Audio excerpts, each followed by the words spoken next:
Today, I am delighted to have Aaron Starmer with me, who is a wonderful author, one of my absolute favorites, and whose young adult and middle grade books have made so many different best of year lists, from Time magazine to the Wall Street Journal to the school library journal. And you'll know if you listened to the episode a couple of weeks with Zanandi and I that I picked Aaron's novel Spontaneous as one of my favorites. So I'm so thrilled to be able to ask Aaron all the writing and humor-based questions today. But before we dive in, is there anything else that you'd love people to know about you and your work? Um, Not really. I mean, I think you covered it. I write mostly for young people. But that's a full range from about 7 years old up to something like Spontaneous, which I would not recommend for 7-year-olds. No. Is a book specifically for teenagers, but I hope that adults can enjoy my books as well. And a lot of the people that reach out to me are adults that are finding the books on their own. Yeah, absolutely. And Spontaneous was one of those examples where I actually watched the film first, loved the hmm film. And whenever I see a film where I think that's an interesting concept and I know that it's based on a book, I always go back and read the book and absolutely loved it. Like immediately was so glad that I read it. So I highly recommend it. And I actually wanted to start with the quote that's at the beginning of your novel, Spontaneous. It says, to the ones who feel like it could all come apart at any moment, and to the ones who comfort us and keep us together. And I just wonder, when you think about that concept of things coming apart and things that bring comfort, where does humor and writing fit in that picture for you? I mean, I think humor is the most essential part of moving through grief or moving through difficult times. I mean, that's always something that I've found. If you can't laugh at the difficult things in life, then it's going to be hard to confront them, because you're gonna, the themes of Spontaneous are obvious. That something can come out at you without warning, and you've got to figure out how to deal with it. Now, the main character does use humor, but there are other ways she has to confront to deal with it as well. But there were a lot of issues that I wanted to explore with Spontaneous, about being young, but also about America and in the 21st century. And yeah, humor was the way I had to attack it, I guess. Yeah.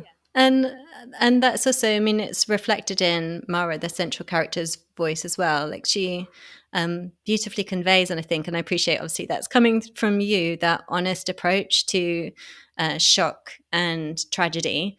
And she talks about like sometimes crying, sometimes making really inappropriate jokes, hmm sometimes going on as though nothing's happened at all. So I actually wondered, when with that specific reference to inappropriate jokes, as that is one of the like real coping mechanisms of humans, whether there's any pushback at any point with that, because humor can be, on the one hand, I find it frustrating because it is such a human thing to do, and knowing so many teens and adults, we all use it and it's so relevant, but there can also be a lot of pushback in terms of sensitivity about what those jokes are made of. So I just wondered if you'd had any pushback at all on that front.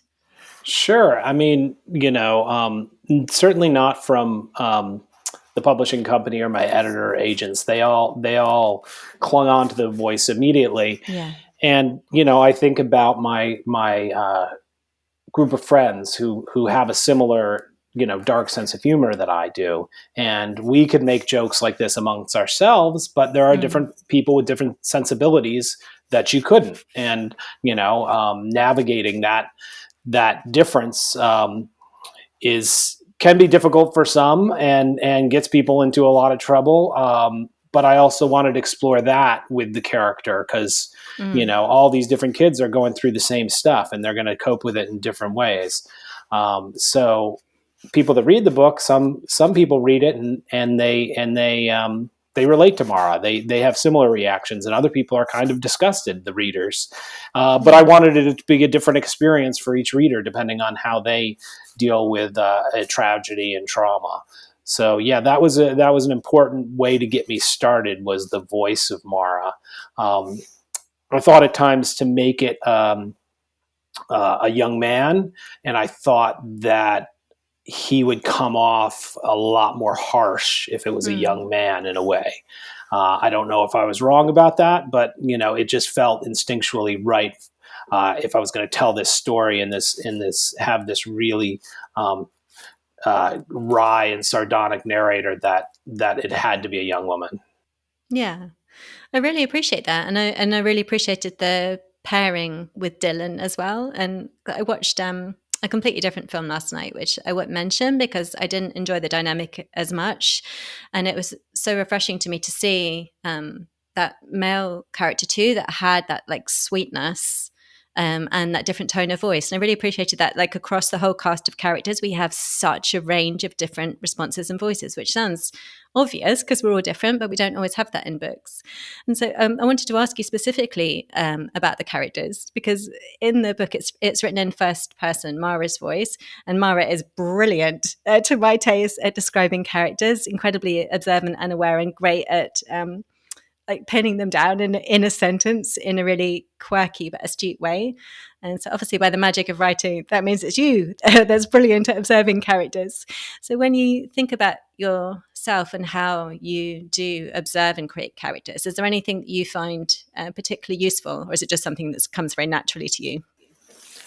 You know, I'm not really sure. There was a recently on Twitter or whatever you call it these days. There was a sort of thread of people talking about, being visual thinkers, Mm, and like that, like you can close your eyes and picture an apple. And I'm not one of those people. I can't picture things in my mind. So a lot of people, their entrance into characters is visual, and that's never mm, my entrance into characters. I have to, you know I have to cling on either to something emotional or something anecdotal about them, because mm, a short little story about a character can tell you a lot about them. So I think in spontaneous, rather than telling you exactly what the characters look like and things like that, it was, let's find little anecdotes or little unique quirks about each character that someone like Mara would hold on to and define the character through. Now, whether that's the true definition of the character, mm, not necessarily, but it's Mara's entry into it. And I find, when you're a young person in school, and I went to a somewhat large school for high school for the U.S., and there are plenty of people that you're not going to know very well, and you have to have those little stories or those little ideas about them, which may be right mm. or wrong, but they flavor how you view your student body. That's a really good way of describing it. And it works really well for me. I love it. And as you say, we know that there's more to it, but it's a great entry point for the reader in Yeah, terms of how they're introduced. It makes them really memorable. I can remember so many of the characters. I could be like, Brian, oh yeah, he was the one like eating carrots, this, that, like the funny little details, but that do make them really specific too. I love it. yeah. Um, and I've seen a lot of comments from teachers who've really enjoyed your school visits and what you contribute to the students. And one of them talked about how much you help students understand the writing process and the decisions that authors make. And I know it's a broad question, but either in relation to spontaneous or in relation to any of your other books that particularly stick in your mind, what do you think are the things that you've come to that do help your process and do help, particularly that decision making process that can be oh, onerous makes it sound very negative, but it can be a lot. Like, I think it wasn't until I came to fiction writing that I understood just how many decisions there truly are and what happens if you change one in the stack. Yeah, I mean, every book is somewhat different in terms of what your motivation is, Mm, and in spontaneous, it was voice. I yeah. started with the voice because I know I needed that voice to tell this dark of a story that I also wanted to give a comedic edge. So once I sort of got comfortable with Mara's voice, I that would let me, drive the narrative forward to points I wanted it to be. Whenever I'm writing a book, I don't outline, Mm, but I have certain beats that I want to hit, or certain scenes that I want to get to, and so I use them as sort of almost like like you're running a race and there are different, water stations along the way that you've Mm. got to get to, or, you're on a road trip and there's different sightseeing things that you want to get to along the way. So as long as I've got those mapped out in my mind, I know generally where the story is going, and then the voice is going to drive me in some cases. In some of my other books, it's the hook of the story, whatever Mm. I've got a series of books for younger people called Locker 37, which is about a magical locker that gives kids solutions to their problems. And when I wrote that series, I mapped it out in sort of each book would come in sort of 4 acts, and it wouldn't necessarily be your typical narrative arc, but I needed to accomplish something in each act, Mm. and I knew I wanted the stakes to get higher and higher. So it's sort of like reaching each of those points and having something, whether it's voice, whether it's a gimmick, whether it's a character, um, that's going to push you to each one. I don't ever write ahead. I don't do parts, and then in the editorial process I might move stuff around, but it's all about maintaining that momentum. Mm. Yeah, that's really helpful. And again, I think I don't know. I think sometimes the word gimmick can have a slightly pejorative context to it, but I don't think it is in terms of like that hook and that concept. For example, like the math mysteries, the triple threat. As soon as I saw Mm-hmm. that and read the just like the first sections of it, I was like, this is such a strong, like unifying concept that then you can have so much fun with. So you seem to be particularly good at doing that. Yeah, I mean, that's a lot of what gets me excited about writing things. Is I want to be able to write something that if someone asks me what it is, I Mm. can give them that typical elevator pitch. Now I want it to be more than that. I want it to explore other things. But as a reader, or someone watching a movie, I like high concept. Mm. I like hooks. I like gimmicky things, just like I like that sort of in music as well, Mm. because I want it to hold me. That's not to say that I don't enjoy other things that might be slower burn, or take a bit longer to get into. But as a reader and a writer, those are both things that excite me, and at least can get me readers that might not necessarily be interested before. Yeah. Yeah. No, I agree. I love it. I'm with you on that one. And it's a broad question, but are there things when you think about humor that you do find different because you do write across so many different ages? Um, because I think, to my taste, in a really good way, a lot of the themes are still like respectfully dark. Like when I think about books like The Riverman, and also think about the characters in them, like the Fiona character isn't patronized at all in a way that does sometimes happen, and does have like this really keen awareness and like humor that comes through that's beyond some of the kinds of humor that gets used for those age groups. For example, there's a comment that she makes that really sticks in my head about an observation about being not having any pictures of her as a baby, and like being the third child, and Hmm. like makes a comment almost like with, like in quite an aware way about, oh, maybe we're vampires who don't show up kind of thing, but it's better phrased than that. So I'm just curious, because I think it a lot of the humor is um respectfully appropriate and doesn't underestimate.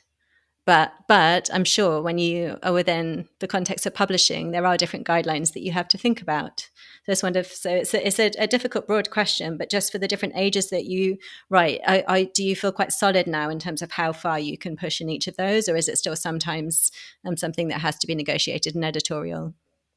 Yeah, I mean, a lot of the publishing divisions are certainly, you could view it by just the age of the characters, and certainly you can write an adult book about 8-year-olds, Mm. but the voice you're going to use on that is going to be an adult voice looking back, and so in children's books, certainly in a book for 7 and 8-year-olds, you're not going to fill it full of swearers. That's not going to get Mm. published. but those types of things are part of those kids' lives. Mm. So you don't shy away from the fact that there is darkness, there is there is this adult society that they don't have full access to, but they have some access. And I think that's important because when you're at whatever age you're at, you don't really think of yourself necessarily getting more mature or getting smarter. Mm. You've got to, say you've got a limited vocabulary, but there are big words in that vocabulary, even when Mm-hmm. you're young. So if you're just writing for kids as if, all right, I'm only going to use, these 250 words and I'm not going to, touch these dark subjects at all, you are underestimating what a kid is absorbing during the day. Mm. Now, you're not gonna present something that is just going to scar children, hopefully. But children are also very good at self-regulating. I've got Mm. kids. Mm. There are books and movies that they're just not interested in because they're just say that seems too scary for me. That seems too much for me. And when they're ready, they will be ready to confront it. So even if there are books or things designed for kids, I tried to show my 10-year-old daughter Raiders of the Lost Ark. And the beginning, she likes all sorts of adventure and things like that, but just all the skeletons and stuff like that, she said, no, I don't want to watch this. Mm. And that's a movie for kids, but she knew what she was into, and she knew what she could handle. So yeah, I think there are definitely divisions that you learn when you're writing for children of what's going to get published, but I don't think there's really many subjects that are out of bounds. It's just how you confront them. Yeah, no, I think that's a perfect way of answering. And I really appreciate the way that you do that and the way that you don't shy away from using all kinds of humor to create that lens as well. Yeah. So this is a bit of a side turn, but I did see in my research that before you were a full-time writer, you were in New York and you were an editor for a travel bookseller and also an Hmm. operations director for an African safari company. So I was Hmm. just super curious whether there was anything from that time in your learnings or experience that you do think you've carried forward into your writing. Maybe the answer is no, which is fine. I mean, from the time at the bookseller was named Longitude Books, and I was there for nearly 10 years. And basically, what we did is we worked with travel companies that organize, cruises or tours of Europe or I live in Vermont right now, and I see some of my old clients, leading fall foliage tours through. So what my job was when people would go on these trips is I would create a reading list for them Oh, of, wow. it might be, a guidebook and a map, but then you would also have novels, histories, art histories, depending on what sort Wow. of trip they would go on. And then at our store, which was mainly an online store, but you could come in New York and buy books. We would ship out and we would curate. So became my job over 10 years to know a lot of geography and a lot of different type of books, Mm. and at least have general knowledge of the books if I hadn't read them. But it did expose me to a lot of different types of books and different parts of the world. That I wasn't necessarily traveling to, but I was doing a lot of research about, Mm. and that eventually led me into getting a job for a safari company, where my job was preparing people for their safaris. I wasn't going out on safari with them, but telling them what they needed to do and documentation and gear and things like that. And then as I got into writing novels, I was also freelancing as a guidebook editor and writer. So I did a bit of that for a number of years. Mm. But that work is sort of, that world has changed a lot. So it was this sort of slow. I was always in books, and it's sort of this slow process until all I was doing was writing. Yeah. Wow. What a lovely way of adding to people's trips. Yeah, I'd Yeah. only thought about the logistics side, but yeah, that's wonderful. And for you now as a reader or a viewer, sometimes it's hard to think on the spot, but are there any people's work or examples that you really love in terms of the way that they use humor, whether that is film, series, novels, poems, whatever media? I mean, I guess the when I was, when you asked me to do this interview, I was thinking of stuff that had influenced me, and Mm. it is this very sort of, I think like a lot of people of my age, in their mid 40s, that we grew up on a lot of British humor, and that's what we reacted to. So we're, Monty Python and Douglas Adams, and that sort of that's dry, irreverent, Mm. absurdist Mm. stuff that we weren't getting in America, which there was some of that in Saturday Night Live, and but not to the degree that the British were doing it, and so that was scratching an itch that sort of young people with dark sense of humor weren't getting from here. So I remember, I would stay up late and try to catch Monty Python on the public broadcasting. I never knew when it was going to come on, but sometimes it would come on, sometimes it wouldn't. I watched all the movies on videotape, and I think that was a pretty common thing for my age. And then you would see, I would say in the late '90s and early 2000s, um, that sort of humor was sort of coming into America in a more indie way. And you see that with a lot of comedians, things like, The State and Mr. Show, and, all those Mm. sort of sketch comedy shows that were much more absurd than, and they were, they remained underground shows in a certain way. They were successful, but they weren't big hits. But everyone who came out of that became, a sort of well-known name in comedy. So, I would say that was sort of my biggest influence on my comedic sensibilities. But, lots of Yeah. things, a lot of things from osmosis. But, that was Yeah. the But one thing I was thinking about. as pinning it down as dry, irreverent, and absurd is, I was like, Yeah. yeah, no wonder I love your work. Yeah. Because again, it's absurdity can be such a big word in terms of what we apply it to, but the in spontaneous, the way that it's dealt with is both very real and like just enough distance. Like I think if it had not had that, it would be harder to read and also harder to watch in the movie, because I am quite sensitive and squeamish to some things. Like I don't actually watch a lot of horror, for example. And it's not that the events aren't horrific in the way that there's horrific things happen in the world and tragedy, but there's enough distance with the concept and the way that it's framed and the way that you deal with the humor and the full emotional scope of the characters to be able to watch it without it just being excruciating is Yeah. actually like enjoyable, even though it kind of feels a bit funny to say it, because it's like it's an inviting way in for someone like me to be able to engage with those really, what can be dark or messy topics. So I do appreciate Well, that. yeah, no, and that was the intent, and that's easier to get across on in a book. And I Yeah. remember when the movie was going to come out, a lot of people were like, "Well, I don't know if I can watch, a movie of that book because Mm. of what it might entail." You can just say something in a book, and people can picture it however. Yeah. Um, but the director, Brian Duffield, and he wrote the script as well. He understood that as well, and he knew to, partly for budget reasons, he needed to tone it back, but also, he often refers to it as, baby's first horror movie. It's like, Mm.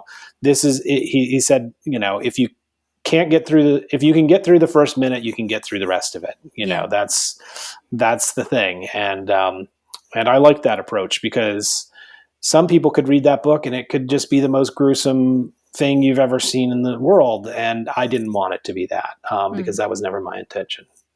Yeah.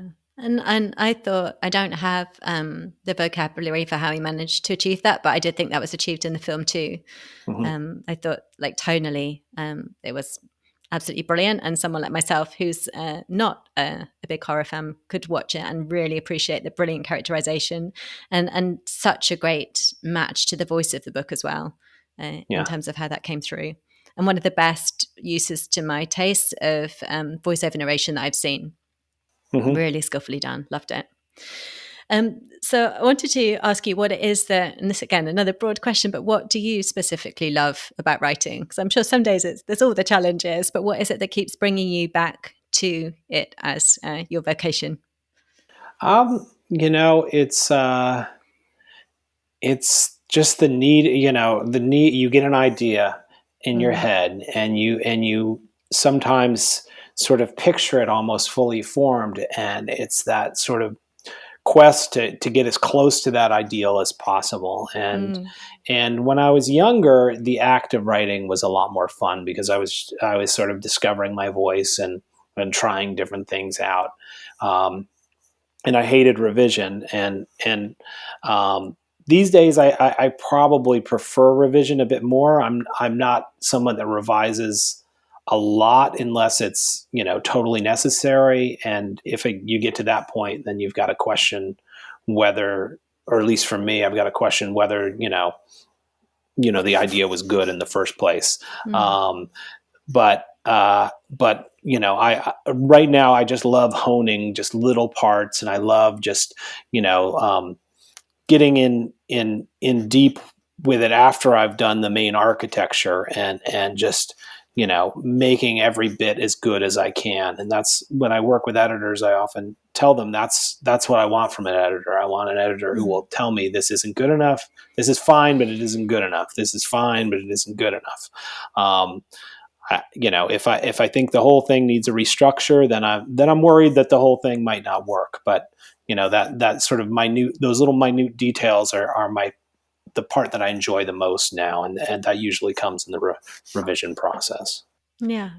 And is it only once you've, at this point in your career, is it only once you finish something that you then get feedback on it? And is that from what? Because it seems to be different for all writers, whether that's from agent as well as editor, or just editor, or a wider group. How do you like to work? Yeah, I don't share with a lot of people, just because I don't like to have a lot of different voices, sort of, Mm, because some people are really good at critiquing and giving feedback, but some people, they try to micromanage your ideas before they're fully formed. Um, my agent obviously reads anything before it goes out, and there are times when he's like, well, before we send this out, you should rework this part, and he's always right, or mm, about those things, but he's not a micromanager, so he realizes that's going to happen with an editor. And then an editor will read it. I've sold a number of books, on just like 50 pages before. So it will often be the opening that will catch someone's eye, and they'll trust me to finish it, for better or worse. I mean, I guess I've proven for a lot of things that I can do it, so they trust me to finish it. And I'm also at a point in my career where it's difficult to just sit down and write a whole thing without any any idea it's going to see any go anywhere. I still do that occasionally, and there are things that I've written that are still sitting in the bottom of a drawer. But there are also things that I started years ago that I pick back up, and then mm. they become books. So yeah, I don't share a lot, and because I like to have a good relationship with a few people that I trust, and I think that's usually enough.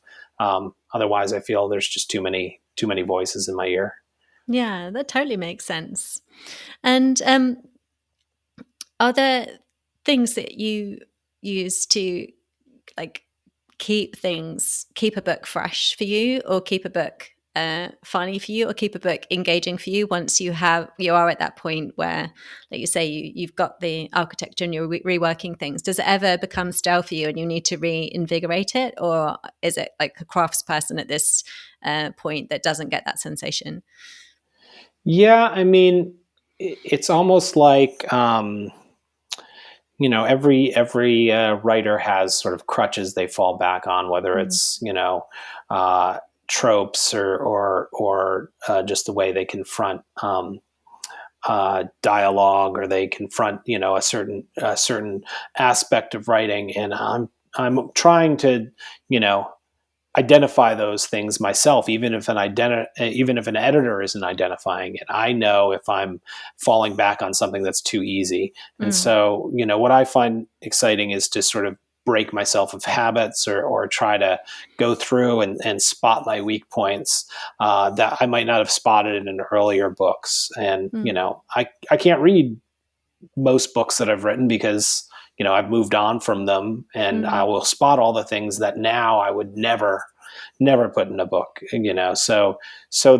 That part excites me in a way. I mean, it frustrates me too, but it excites me in that it's something tangible that I can do to improve a mm. book. Yeah, no, that makes sense. And another teacher who'd had one of your workshops mentioned that the students had really enjoyed your presentation, the link to storytelling and memories.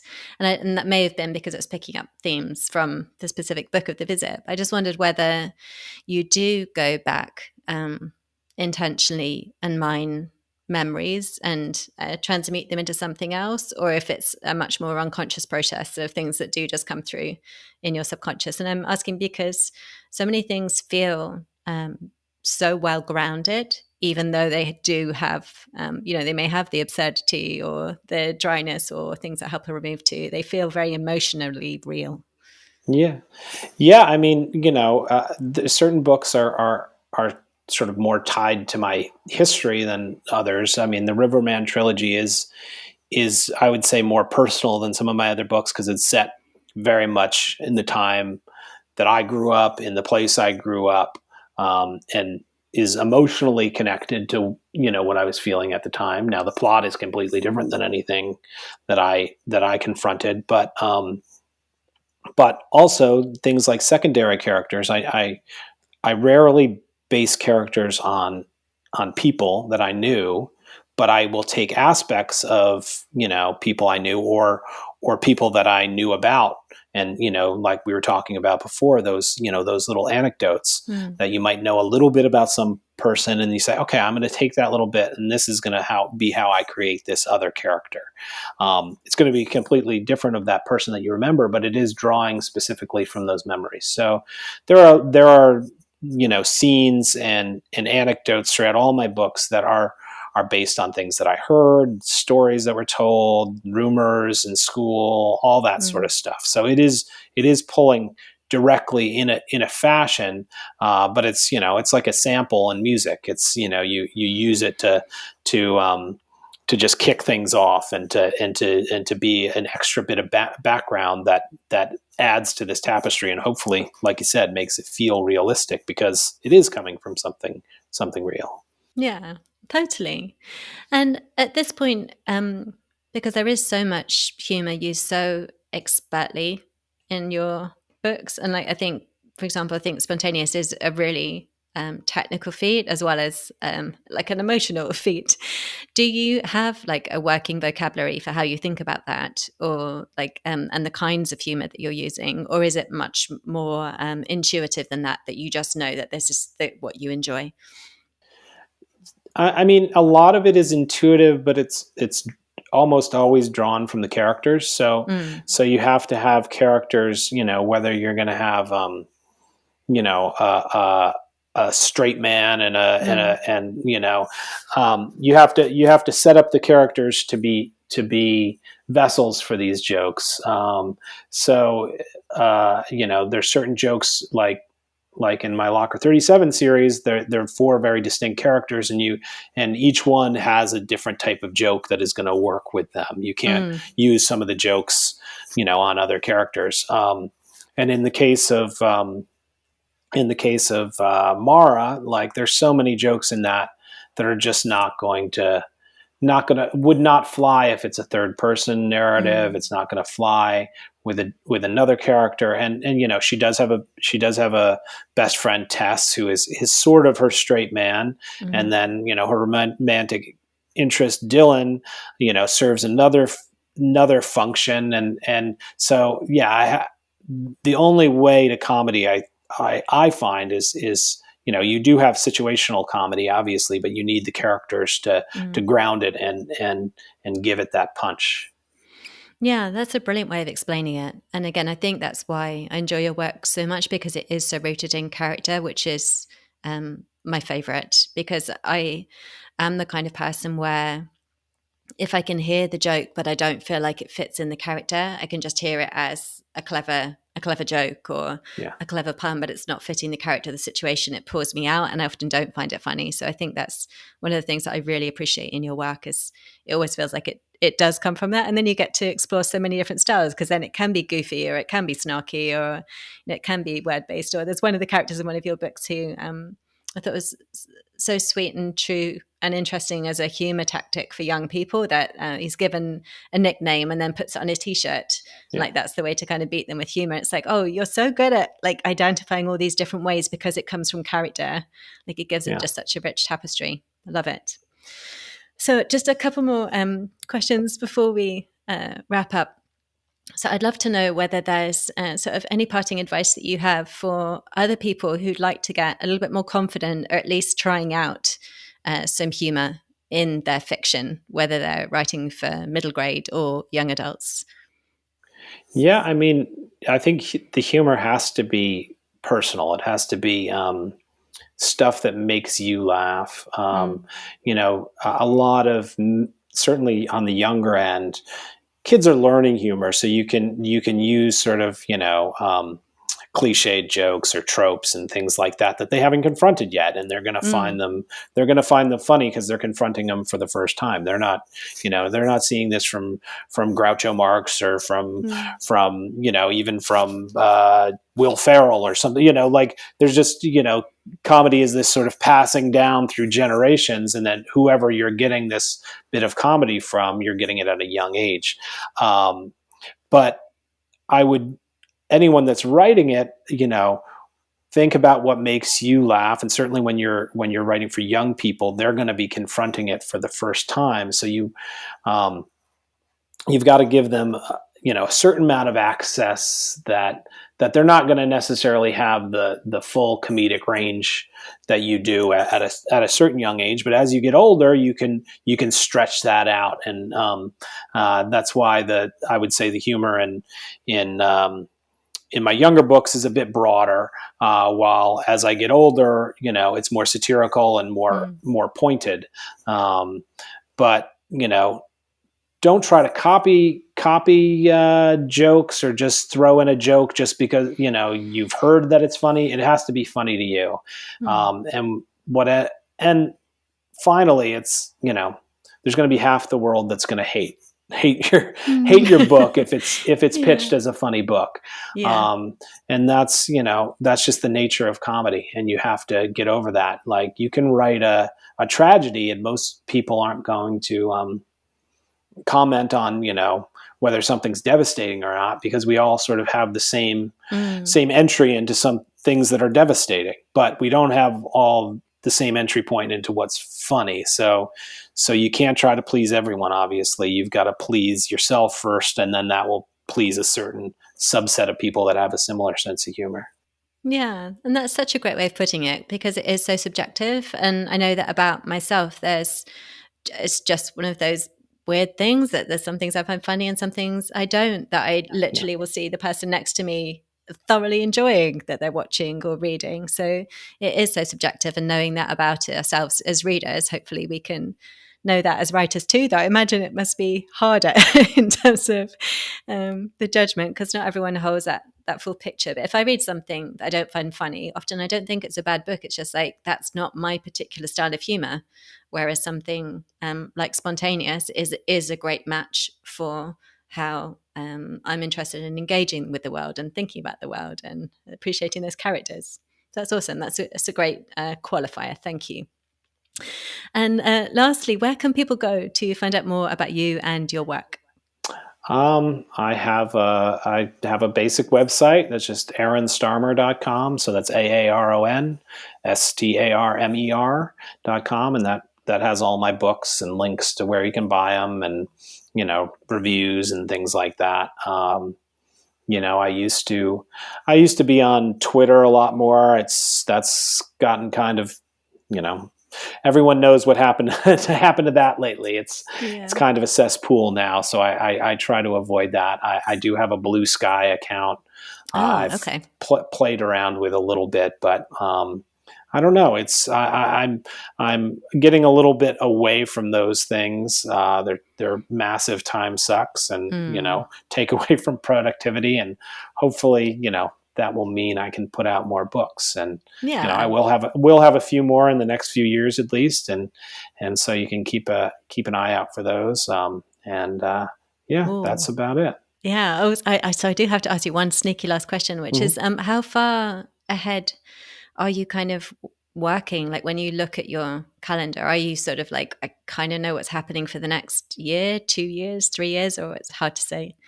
Yeah, I mean, I have another one of those math mystery books coming out next year, which is basically completely done and ready to go. And those are just sort of fun books, comedic mysteries for Mm, kids where they solve math problems, sort of an updated Encyclopedia Brown type of thing. That was yeah. that a publisher approached me about writing, and I said sure, and sounds like fun. And then I have two books coming out in 2025, which are one is a middle grade book and one is a young adult book. Um, in a way, they're both possibly the weirdest things that I've ever written. Both of them, they take some big swings, but I hope that the young adult is definitely my most personal young adult book. But it's got a strange hook to it, and then the middle grade is just I don't know if they really are going to let me get away with it, but we'll see. It's kind of a wild, formally wild, and thematically wild. But I'm at a point where I just want to write what excites me, and both of these are things that excited me, and they're not straightforward comedies, either of them. But I can't write anything without comedic elements, and Mm. even my most dark and tragic books I view as dark comedies, even if other people don't. Oh my goodness. I am so Yeah, excited now. So yeah. I won't be one of those annoying people that's bugging you for, is it done yet? Is it done yet? But that's something to really look forward to. And I Yeah. will definitely, definitely keep my eyes out for those. So thank you so Right. much today for having this conversation. And thank you for all your books. They're such a Oh, and treat. and thank you. I really had fun.